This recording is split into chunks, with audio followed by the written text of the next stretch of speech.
Councilman Maniscalco, and anybody else want to speak? Second round. You have, okay, yes, and then Clint Henning. Go ahead, sir. Thank you very much. Real quick, you know, the word catalyst, and Councilmember Hurtak just mentioned it. This could be that project that could kick off things in the future. Councilman Miranda talked about what used to be there. I know a gentleman who's 101 years old, and his little brother, who passed away, told me one time, he goes, in the 1930s, we would sit on Nebraska Avenue on the curbs to look at all the nice cars driving by or to see all the beautiful houses. And some of those houses are still there. Nebraska Avenue, Councilman Miranda said it, upper middle class.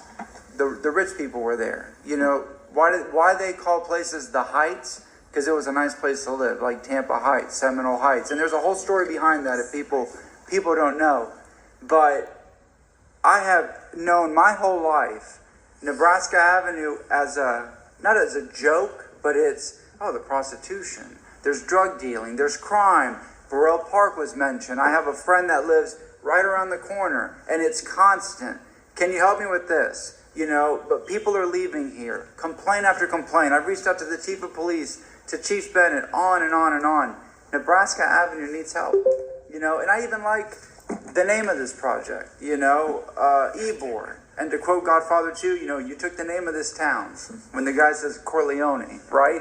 So the name of the project, the quality of the project, I understand when you talk about the cost per unit, but when you're talking about 50 years, that's generational, almost multi-generational of sustainability and keeping somebody in their home. I have family members, unnamed, that they rent. I was a renter. Thankfully, my wife and I bought a condo. We bought what we were able to buy at $185,000. But I know people that are a paycheck away from being out on the street. You know, I have family members that every month it's, you know, I got to come up with the rent. Or the worst is the renewal rate. You know, how much they're going to raise the rent this time. And the last couple of years have been miserable for them because Tampa is unaffordable, you know. So doing this in a neighborhood that needs, you know, for many, many years, that needs a hand up, I think this is a very worthy project. And as Ms. McCaskill, when she spoke, she says, you know, I represent the property, I think, across the street. You know, this could be the catalyst that, and she knows what she's doing.